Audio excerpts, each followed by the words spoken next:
We'd like to acknowledge the traditional custodians of the land on which this podcast was produced, the Gadigal People of the Eora Nation. We pay our respects to elders past and present. It's the year 2000 and we're with the sports-obsessed Lydia Williams, who is glued to her TV. The 12-year-old is fixated as the Olympics take over Sydney. Cathy Freeman wins gold for Australia in a 400-metre sprint. She watches on as Cathy wraps herself in the Aboriginal flag during her victory lap. Something clicks in Lydia's mind. Women can have a career in sports. A First Nations woman can be a national hero. One thing's for sure, and that's that the Matildas are better and football is better for having had Lydia Williams in it. But her path to success won't come without its struggles. I'm at Middleton, and this is Head Game. Today, while Lydia Williams was saving goals, the Matildas and the power of teamwork were saving her. Lydia Williams, I have a Matilda in the building.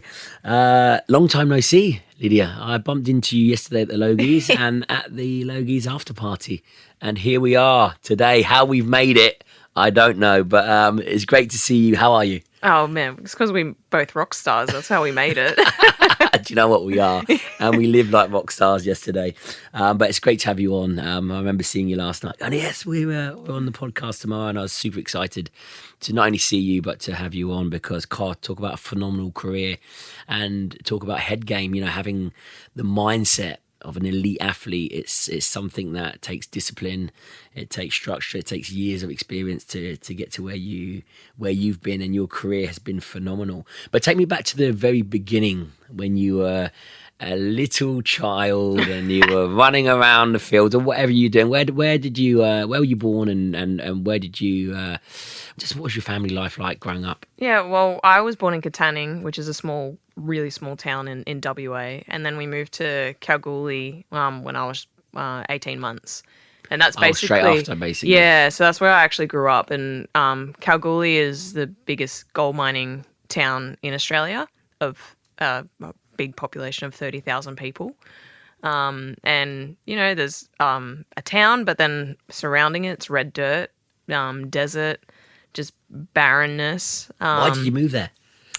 Well, it's a bigger city than Katanning. Oh, yeah. Okay. So it wasn't a career move for your parents. It was just a case of, right, let's move to a bigger city. Yeah, and that's just kind of how I live my life is, sport was always on the weekends, as you kind of do in small country towns and everything. Like you have a really good foundation of family and friends, and weekends are dedicated to being outside and doing that. So that's really how I found my love for sport and passion for just being active. But my mum, she's American.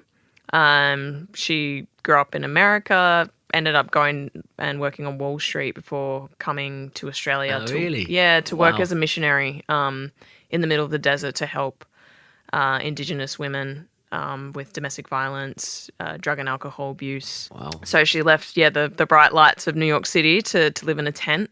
And to, help out people that needed it a little bit more. And my dad, that's where they met.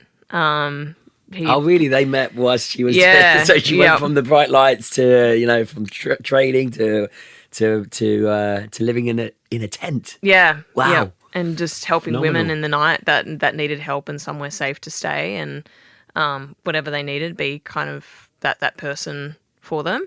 And my dad, he kind of, I guess, had a different upbringing than my mum. He didn't know his father, and he was born and a part of the stolen generation. So during that time, his grandparents raised him, and they would hide him so he didn't get taken away, because some of his siblings got separated from him and went to missions, and his grandfather was making sure that whenever the police came into town or any council, he would hide him and make Dad hide in the bush and make sure that he didn't get taken away as well. Wow. So, God, and how did they raise you? Well, it was obviously a lot of difficulties and struggle they had within their marriage of all of a sudden it was a very white American woman marrying a very dark Indigenous bush like man. And so from both sides of the family they had to deal with a lot of racism. And was that obvious to you? Did you see that? Or no, by the time I came around it was, they were, madly in love and dealt with a lot of that struggle. I kind of saw it more from my dad's point of view, as I'm more white presenting than what my dad's colour was. So when I'd be at football or we'd be walking out around the street and, like my dad will be holding my hand or whatever it was, you get double looks or people, my dad's watching, it'll be like, oh, is that your dad? Oh, who's that black man watching the game? Like, is he okay? I'm like, no, that's something Dad. that's completely normal to you was just being thrown at you in little segments like that. Yeah, and it's like almost like I would say kind of like naivety of racism. Like it's just casual racism being thrown out. But for me, it was like I don't understand why I have to keep explaining like that's my dad. Like, don't we look alike? Yeah. It must be relentless. It must be horrible to keep doing that. And also, it highlights the fact of racism, right? It's there in your face. You think. It's casual racism, or people just, it's like, wow, actually, when you look at it, for you to keep chipping away at you like that from such a young age. And it really affected me, I think, when I was early teens, because I was white presenting, but I had a desert slang, and we spent every year we spent at least a month out in the desert, where I'd camp under the stars, learn how to light a fire, learn all about desert culture, bush life, elders, everything Aboriginal and Indigenous that I could think of. And then I'd come and be in Kalgoorlie, a town, and I'd have all these desert behaviours, and it wasn't obviously accepted by, people that weren't familiar with it. But then also because I was white presenting, then like if a black person saw me, then they'd, be double look as well. So it was almost like people knew me because of my parents, but if you just looked at me, you wouldn't really know what's your culture, where are you from. And I really had kind of an identity struggle of I just wanted to be one or the other, and I was like not accepted either way. And how did that affect your relationship with, did you take one side or the other, or were you just trying to find out where you sat, right, really?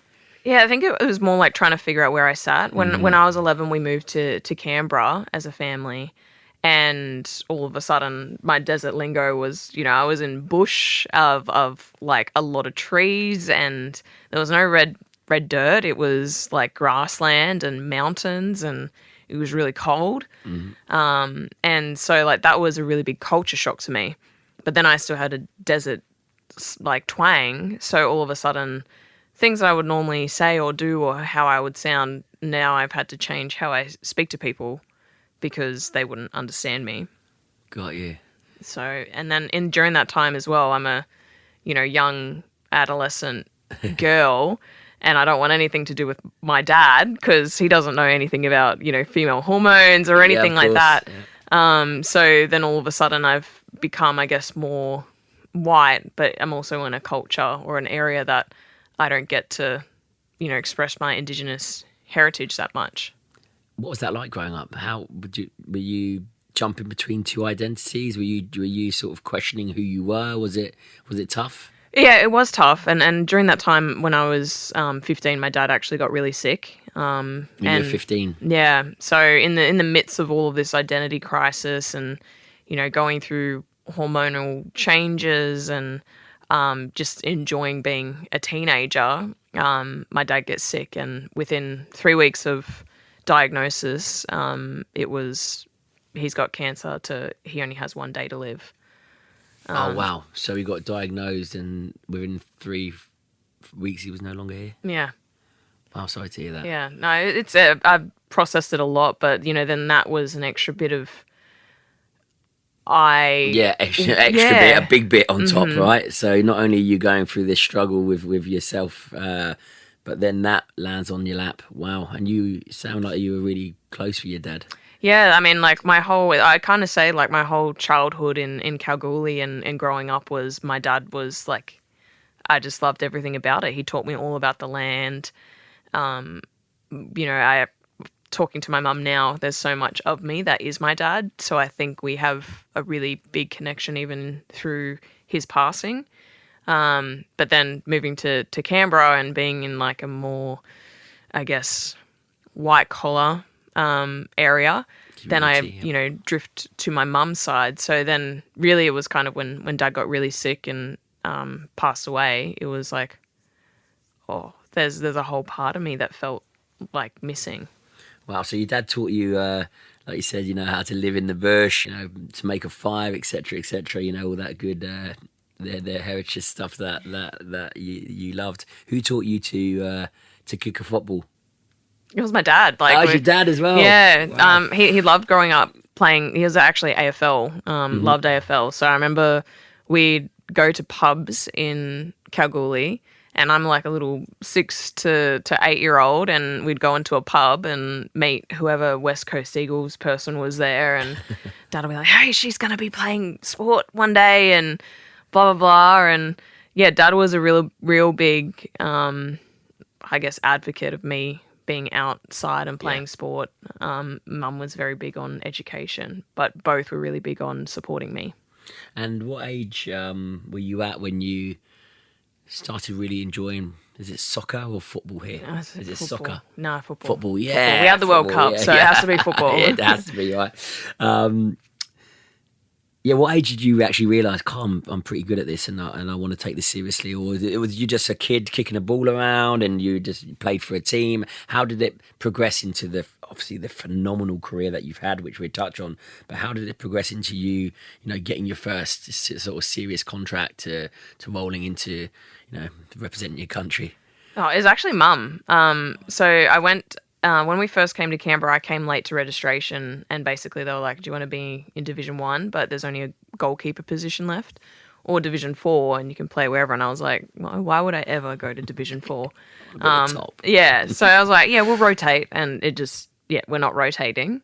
And I remember I went to a goalkeeping clinic in Canberra, which had about maybe 30 goalkeepers, and only a handful of girls within that.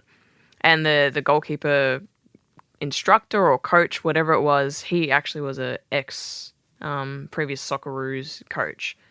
And unbeknownst to me, he actually went up to my mum at the end of the whole clinic, and he told her, whatever you do, do not let her quit. Out of everyone here, she has the most potential to be a professional and make it for a very long career, so don't let her quit. So I think that was just kind of something that was in the background. And I just remember anything that I went to, if it was national championships, we had to pay. And my dad never really had a job. So we're on a single parent threshold and income. So we had to obviously go to a lot of Aboriginal funding or sports places and just ask to help for like money. Trying to do that, and it was never a burden. Like I never knew that it was like hard for them to raise that. Yeah. And I went to everything. They made sure that it happened, that I got to be involved with everything that I could and as possible that was there. So I think that was kind of my mum and dad really realised it, but never said it to me directly. When did you realise it? When did you go, wow, listen, I'm good, It was actually, I told this story when I had my retirement game to the girls, and our current goalkeeper coach, he was actually my very first goalkeeper coach at a camp.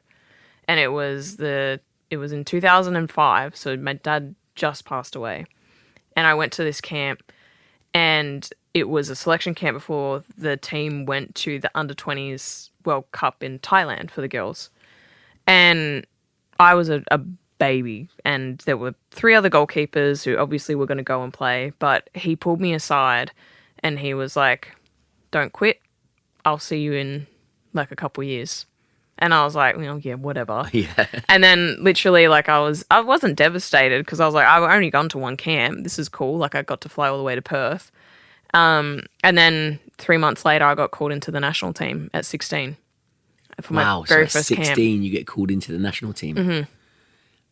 Take me back to that. What did that feel like? To take me back to that call, how did that happen? Did they contact your parents? Did they tell you? Where were you when you got that call? They contacted my parents because at that time I was actually training with the AIS boys, and the goalkeeper coach for the Matildas kept coming into training camps at the AIS, and the coach at the time, Tom Samani, he kept seeing my progression of like improvement, and I'm training with boys, I'm not training with girls anymore.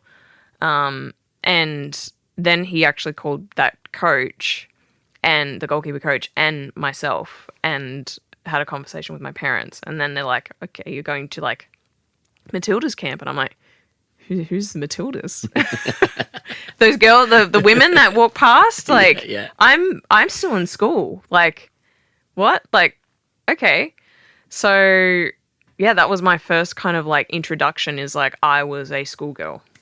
Was your father still alive? No, my dad wasn't alive at that point. So I kind of, throughout that, How I do guess you feel about that? it's hard, Yeah. but I think through the difficulty in his diagnosis to when he passed, like me and Mum, it took us 3 years before we could both sit down and talk to each other. Like, it was impossible for us About your dad? Yeah, because we were so upset and afraid that we'd make each other cry. But I mean, we'd walk into shopping centres together and like Mum would just start bawling, and I was like, I don't even know how to help. I'm a 15-year-old going through angst myself, and I find it really hard to open up. And I got sent to therapists, but I'm like, I don't want to talk. Like, I don't know what to talk about. And so for a good 6 months, like, I can't remember anything. It's a blur. Yeah, it's a blur. But I think within that, I took a lot of that pain and hurt and unease and turned it into sport. Focused it on. I love that. Yeah, and it just went from there. Like, it was something that I could do. I could go wake up every training day and go and be like, okay, I don't have to think about anything. Yeah.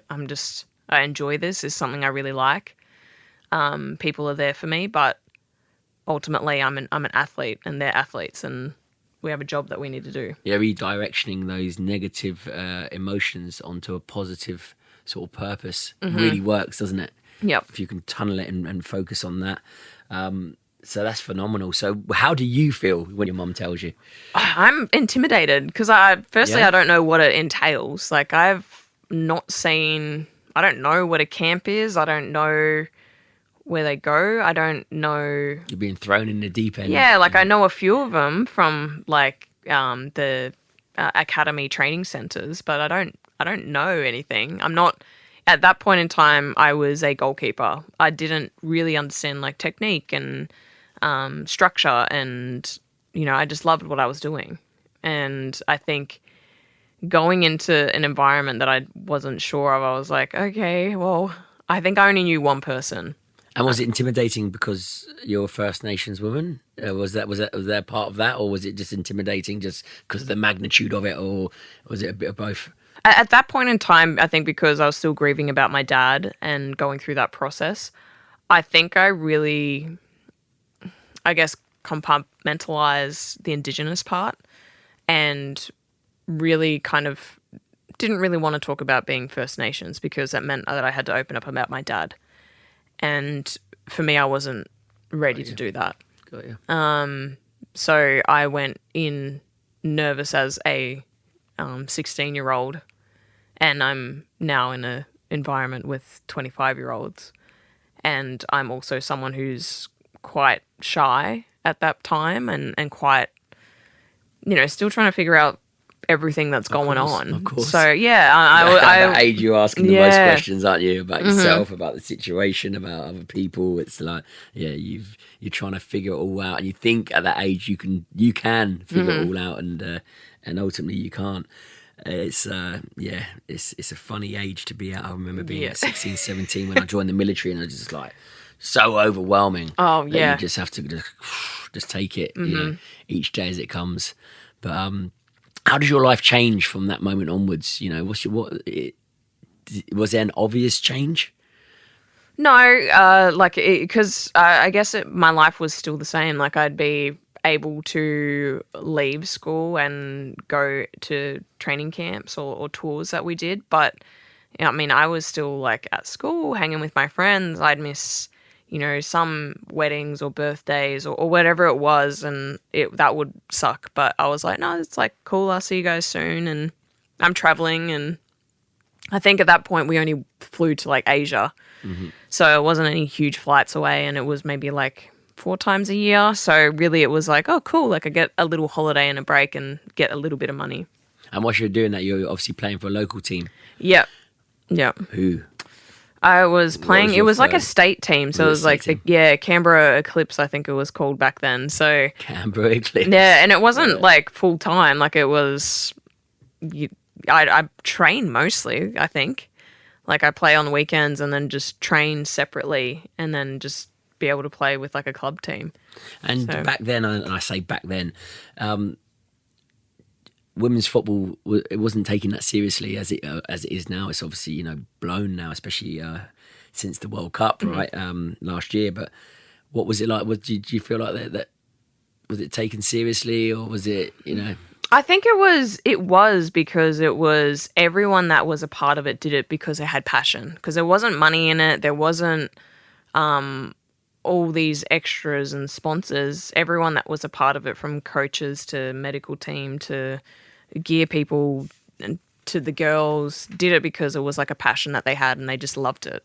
So it was almost that rawness of like, we're just going to go out and have fun. We have something to prove, but like, what are we, like, let's just go out and make sure that we make ourselves really proud and happy, not the expectations of everyone else.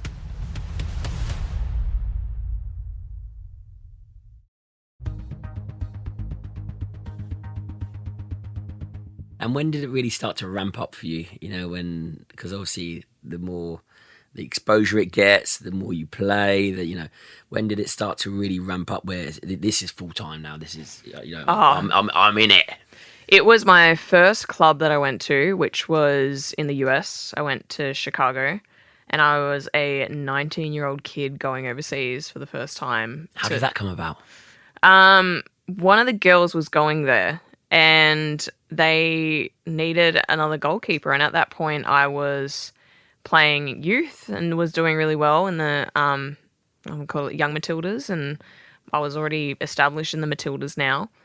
And it was an opportunity to go overseas. It was the first time that they had it. I have a dual citizenship. So, America uses a draft system where they do get a lot of college girls to join teams to then develop them. Mm-hmm. So it was basically, I was a draftee that had international experience and was playing and training at a really high level. Like, why wouldn't you come get me, and you don't have to worry about visas or anything like that. So it was actually funny. The coach was Emma Hayes. Oh, right. So she was my first like proper professional coach, and now won a gold medal with the US. So, but yeah, she recruited me over, and brought me over to the States, and that's when I was like, wow, like, we're training twice a day. We're doing this. We're drinking protein shakes. Yeah. Your nutrition. Yeah. Things. Yeah. Mm-hmm. And I was like, oh, we get to stay. You're paying for my apartment, like, and you're giving me a car to drive around and a salary, and then I came home and I remember feeling like I was on top of the world. I didn't play. I played like maybe a few practice games, but I was in a great team where I learnt so much. And I came home and I thought, like, I was pretty pleased with myself. I made it. And literally, I reckon, yeah. And you didn't I got know clipped what was on the about back to of the come. ear and got told that I was basically nothing from not just needed to get rid of my arrogant attitude from some coaches. Who said that? The coaches? Yeah. Wow. So you get there, you're a bit cocky, you're getting a bit complacent. Yeah. You're like, oh, I've got everything at my feet. Because you almost done the reverse. Normally people join a professional club and then they go on to the national team. Mm-hmm. You were in the national team. That's why I said you went straight to because you were in the national team and you'd done the flip reverse, right? Mm-hmm. From the national team, then you went and played play professional. So you get a clip around the ear in America. How does that feel? I mean, that was a bit rough. It's what I needed, but at the time I was like, I didn't do anything. Like, why am I getting like almost like punished? Like, here I am. But no, it was needed. I think it gave me a little bit of down to earth of like, look how good that person is and why aren't you playing? Like, well, you're not playing. So whatever your arrogance is, like, I don't know where it comes from, because guess what? You're not actually on the pitch. And it was like, oh yeah, okay, well, what are they doing that I need to do? And I think that was it was a quick wake up call. I think it was 6 months of cockiness. Yeah. And then it was like, no.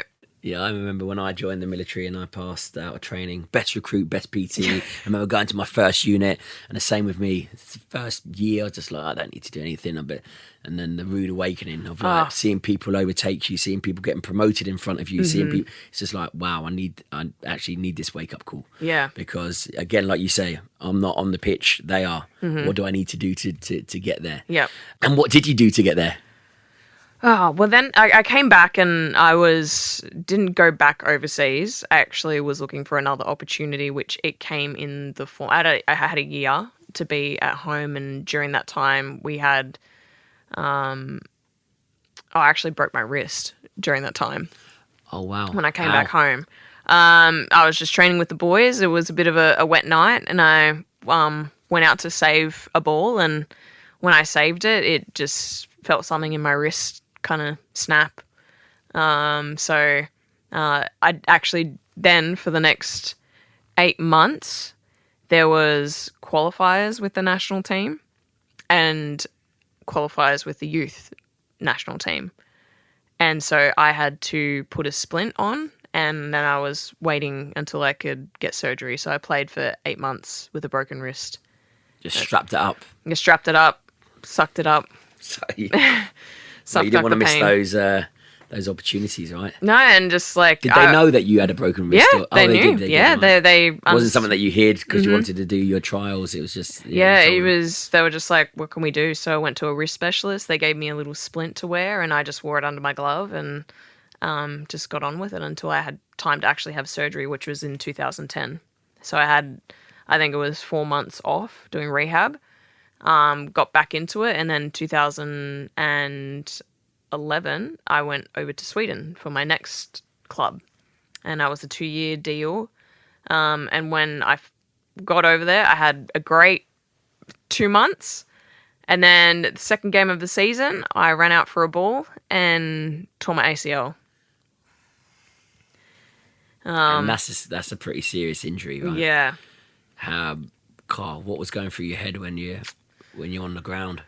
Did you know exactly what it was? No, I thought it was my hamstring at first, but then I got up and tried to move, and my knee gave out, and I was like, what is that feeling? I hate that feeling. And you'd only just gone to Sweden? Yeah, only just gone to Sweden. And in my head I was like, I'm the furthest away that I could be from Australia. Literally the furthest part of Sweden, airport, I was.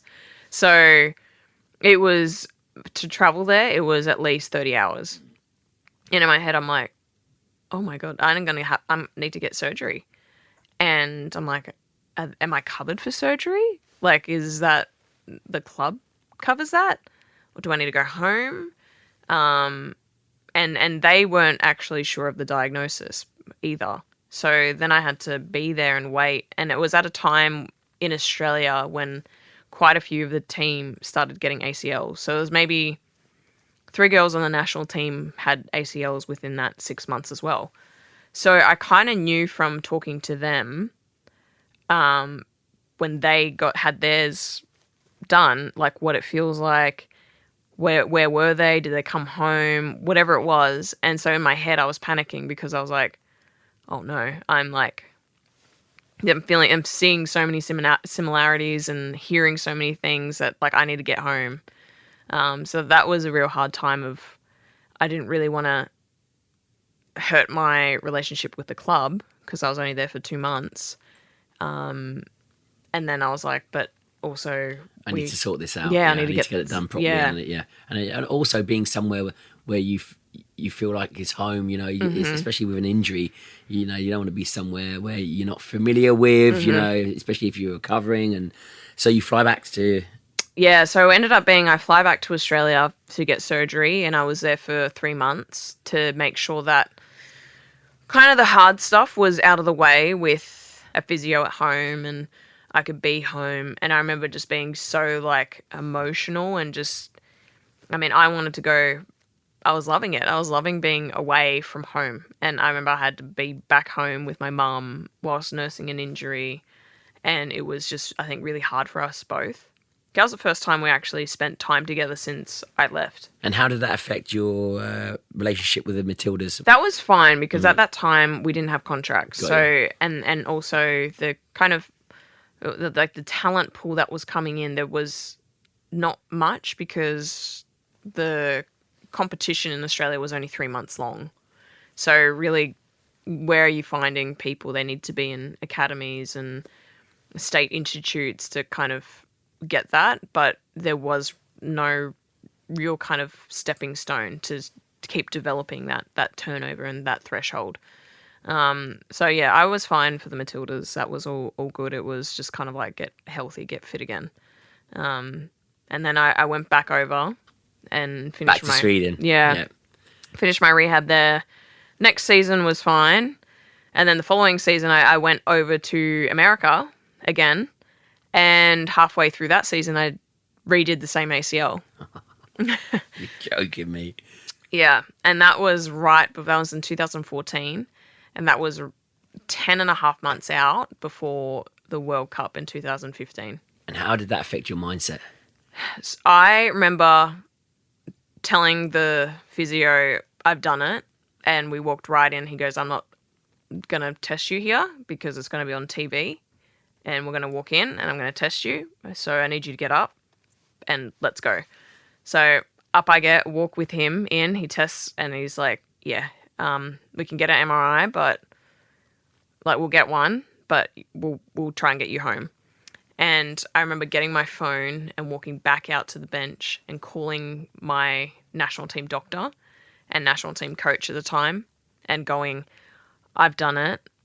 What do I need to do to get back for the World Cup? And at that time I was the starting goalkeeper, so it was all hands on deck. They said, we'll book you a flight and we'll get you into surgery in a week. So I had 2 days to pack everything up. Oh, actually, I was devastated that night, and I remember I was talking to Abby Wambach, actually, and most epic US footballer, goal scorer, and she told me, let's have a drink tonight. You can cry about it, you can be sad, but when you wake up tomorrow, you're going to the World Cup. And I remember that the words that got me through that whole rehab. And I didn't have time to think. In that time, that rehab, I had zero time to think. I had physios. Which is a good thing, right? Because I focusing on... had no time to even doubt anything. And during that time, it would be like, wake up, go to the gym.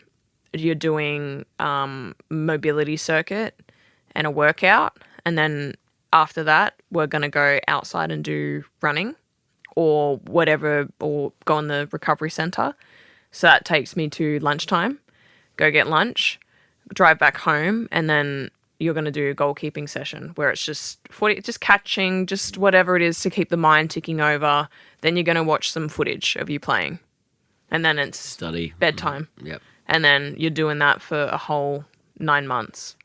And then at that time, we were actually going into camp from about 5 months out of the World Cup. Like literally 5 days in, weekends off, 5 days in, weekends off. And they wanted me in and to continue that process, but now I'm around the team. Wow. And it was the way that everyone banded together during that moment really makes me grateful. That would have been a make or break for me in my career of mentally and physically and injury wise. But the way that they kind of banded together for that teamwork, tournament, right? yeah, it really got me through, I think, what could have been something awful. So yes, teamwork that ultimately got you your mindset straight to think, right, we're gonna have a drink. after this, we're going to prepare for the World Cup. Yep. How did that preparation go? And what was it like getting the call up, or departing for your first World Cup, wasn't it? Yeah, it was.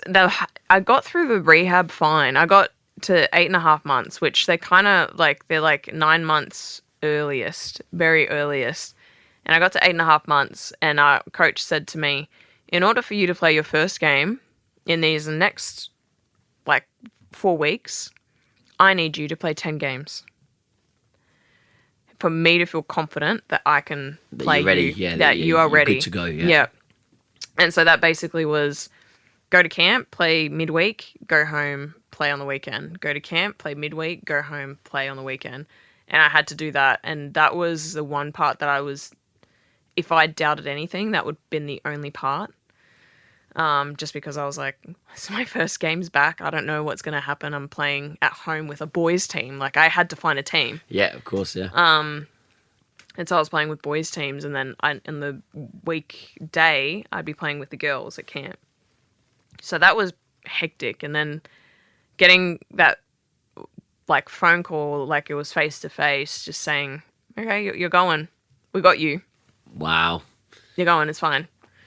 All of that hard work, yeah, and all of that dedication and commitment. How did that feel when you were sitting face to face and you got that call up? Let's call it. Yeah, it's just validation that people had my back and people believed in me.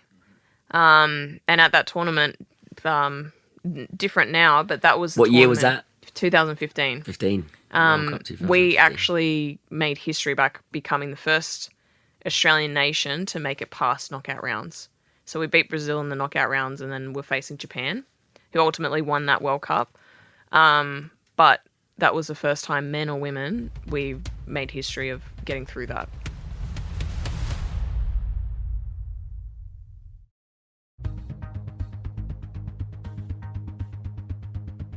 How would you describe teamwork? Coming from such an elite sort of high performance team, what would you say that teamwork is? Teamwork is just you have to make sure that you are selfish with what your job is, but the ultimate goal is what the team's job is. And if you don't have a peripheral, then it just doesn't work. If you're just purely focused on yourself, then great, you did your job, but guess what? We lost, so it doesn't matter. So I think, teamwork is selfishly peripheral vision. Mm-hmm. Do you thrive in a team? How good is it? How good does it feel to be part of a high performance team where they get it? When people just get it, they're not just there for the sake of it, going in, doing what they need to do and buggering off. It's the whole atmosphere, the whole sort of coming together, the bonding of a proper high performance team. It just feels like things click. You don't feel like you have to wake up and be like, oh, here we go again. Mm-hmm. You're like, it's a hard day, I'm gonna get through it, and then I get a rest or whatever it is.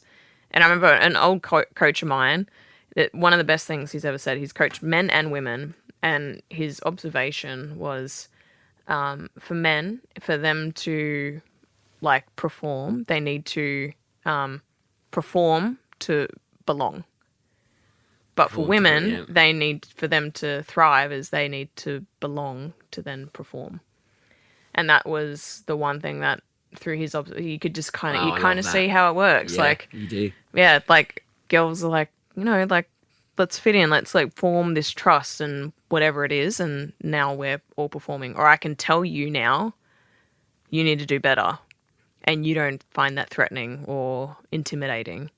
Where men, it's you have to do it, and if you don't, well, you can bugger off. Yeah, absolutely. So you did the 2015 World Cup. How did you perform? Good. That was a defining moment, I think, for me. Just within myself, getting through what I did, and then us achieving what we did as a team.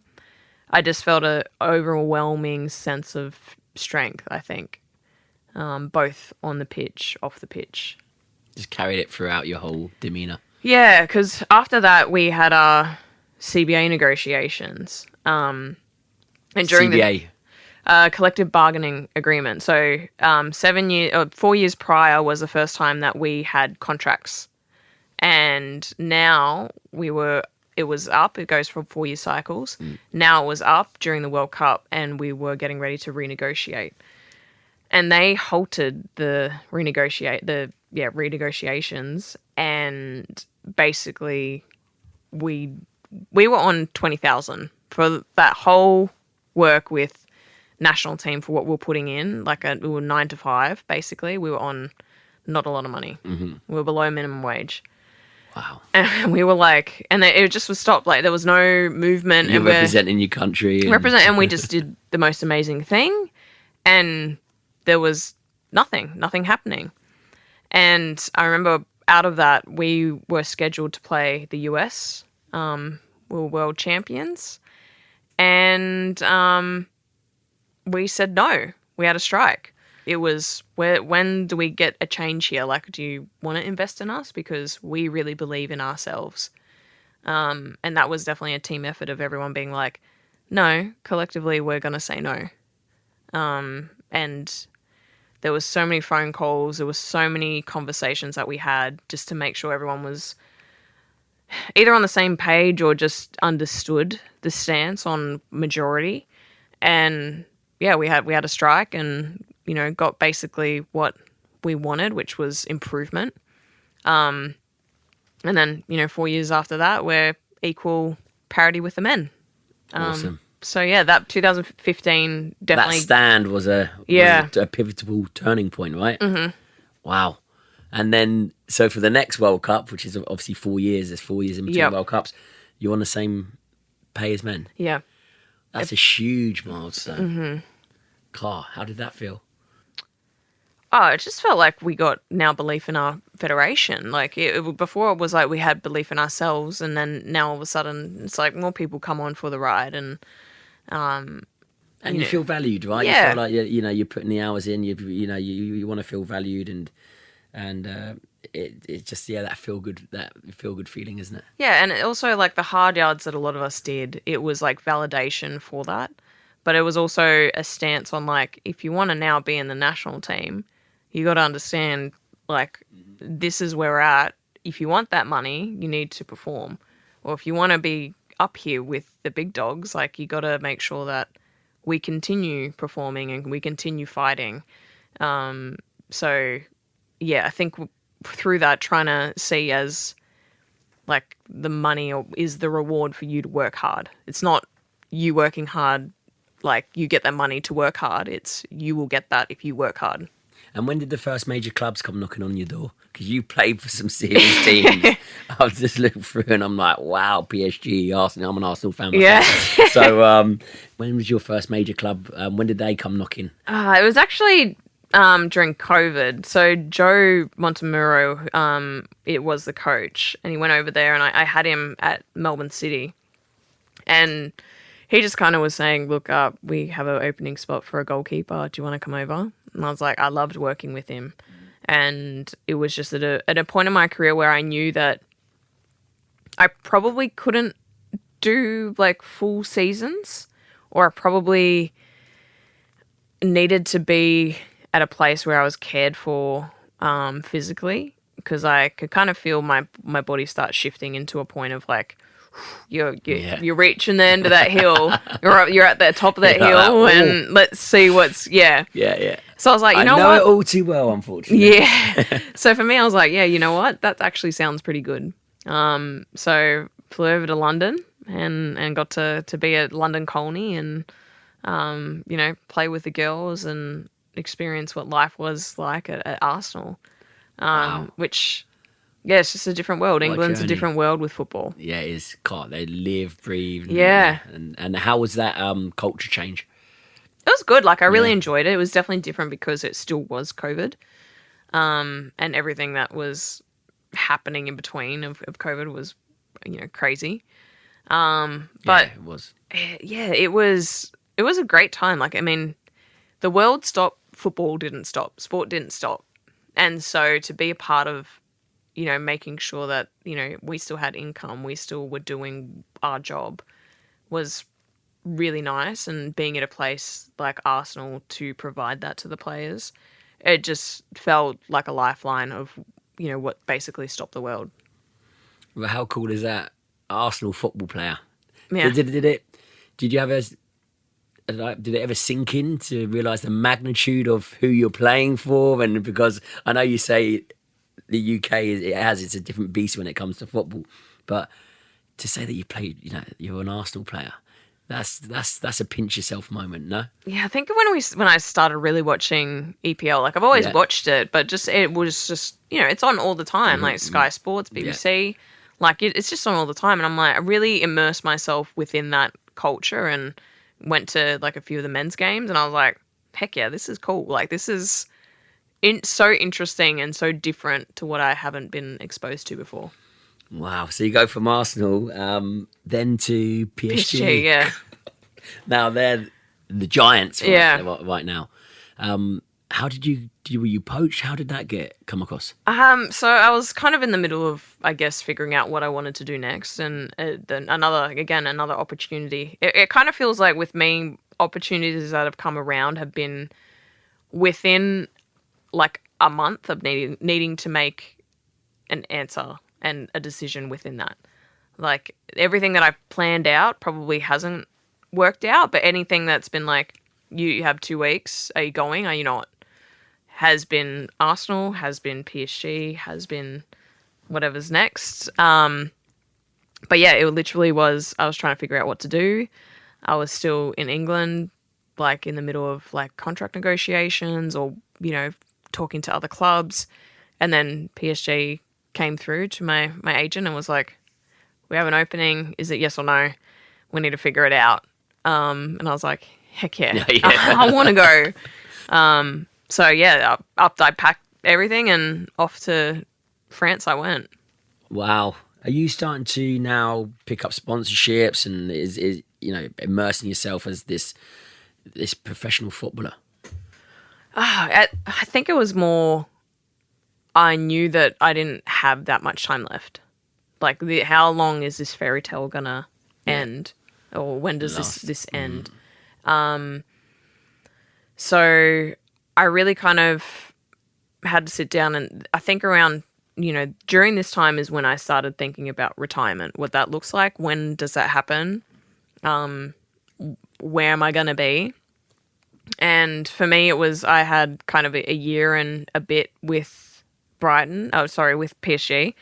And then I was like, you know what, that's going to sound really good.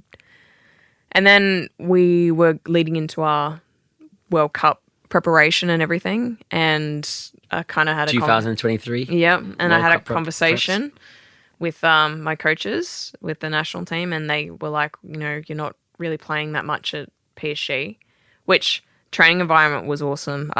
It basically, you didn't really need to play all the time. Yeah. Mm-hmm. Kind of, I guess, what was optics and what I needed to do in case I needed to play. I needed to be at a place where I had that opportunity. So I had to make a decision what I wanted to do, and I left PSG and went to Brighton. Yeah. Back to the UK. Yeah. I didn't stay at too many bad places, London and Brighton. So I was cheering. I went to the best places I could be. Yeah, you certainly did. But yeah, that was at a point where I was starting to think about what's next. But at that time also was, getting sponsors and leading into what the World Cup was. And it was like, I'm going to try and put in as much as I can in my body and in my... Like, I knew that it was my last tournament, for sure. In 2020, we had the opportunity for the bid. And when we got it, the bid, and we're like, oh, we're actually doing it. Like, obviously the men tried to go for the bid and blew it out and didn't happen for the Men's World Cup. And so I was like, we actually have a good chance, because 2 other teams bowed out, and then it was us and Colombia. And I was like, oh my God, we can actually win this thing. And then I remember sitting in this boardroom, we're all like social distancing in the chairs. It's 3 a.m. We've been campaigning and media calling like from 7 p.m. And I remember the president of FIFA coming on and doing the announcement, and obviously going the the rights holders for the FIFA 2023 Women's World Cup is Australia and New Zealand, and we went berserk. I can imagine. But it was just because we've been to so many World Cups, and all we wanted was Australia to feel what we felt and see what it's like in Europe, in places where we've been, and really wrap up in that culture. And honestly, like, you couldn't have paid me enough money to, like, I would have not won anything if you would have told me that World Cup would have gone the way it has.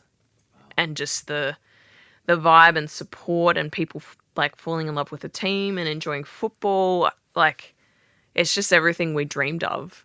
And kind of can't believe that it happened. And that World Cup, the viewing figures were the biggest of any sporting event in history of Australia. That is huge. The turning point for that, because all of a sudden you're on the global map now. Mm-hmm. Was it that obvious for us? It was, because all of a sudden we're seeing the Matildas everywhere, we're seeing Australia everywhere, and it's in your face. Mm-hmm. Was it obvious for you guys on the other end? I think it grew as the tournament went on. The first game against Ireland, when Steph took up to take the penalty, it started obviously with Irish fans. Mm-hmm. I mean, you know how Irish fans are. They're cheering the whole game, and I think people in the stands that are watching us, they're like, okay, they're cheering. Like, do we need to cheer back? And then all of a sudden they started to understand, how it looks like and how it works, and and then Steph scores, and then this huge eruption. I was like, wow, that's cool. And then as it progressed, it got to, us versus Canada and a must-win game in Melbourne, and then obviously at that stadium, people were just cheering the whole time, and it was like, this is a cool vibe. And then we won that game. And then it kind of, like, people started to understand what it's like and how, like, you could almost see, like, people starting to get more and more into it. And then by the time the England game came up, and just hearing the crowd when Sam scored that goal, like, it was deafening. And I think that was just, like, so life-changing. Definitely the France game. Life-changing, yeah, absolutely. The France game was definitely, I think, when everyone was like, oh my God, like, they believe in us. And then all of a sudden, when it got to that Sam scoring that goal, then it was like, can they win it? And then there was true belief in the camp. Yeah. And what was it like coming back as national heroes? It was phenomenal, right? Yeah, I mean, never, like, it's weird because we've all known each other since we were children. Like, with, like, teenagers, we've all grown up together, we've all known each other. So for us, it's like, oh yeah, like, you guys are the same. Like, we're gonna catch up with each other when everyone's retired. We're gonna, make sure there's time for our families to get together. And I think that's the beauty of the team, is everyone already has this relationship with each other. From the hardships and from the things that happened before the World Cup, that when after the World Cup and everyone's looking at us, we're like, oh yeah, this is cool, but, like, we've always been like this. We've always, done this and worked hard. It's just now we have more eyes on us, and now we nearly made it. Like, we actually really believed in ourselves, and you guys believed in us. Wow, it's phenomenal. It's well deserved, and it's about time. And a final question for you, Lydia. Mm-hmm. What is next for you? Where are you going? What are you doing? And where do you see yourself now? Well, I'm definitely home, permanently home now in Australia, which... Does it feel good? Yeah, it does. Yeah. I'm still trying to figure out how winter works. I haven't done that for a while. I'm the same. Don't worry about it. But no, I'm home now. I'm doing a little bit of speaking and joining the, speakers circuit and all that kind of stuff. But I do want to give back as much as possible, whether that's First Nations or football or, just empowerment. So that's kind of my big passion. Empowerment. Mm-hmm. Wow, brilliant. Well, listen, all the power to you, Lydia. It's been great talking to you. Thank you ever so much. Keep inspiring. It's been a pleasure. Thank you. Thank you. Lydia Williams is the author of Goal and Saved. I'll link the details in the show notes. Thank you so much for joining me on Head Game. If you enjoyed this episode, make sure you're subscribed so you don't miss any of our incredible stories, and leave me a review wherever you're listening. I'm Matt Middleton. Catch you again next time.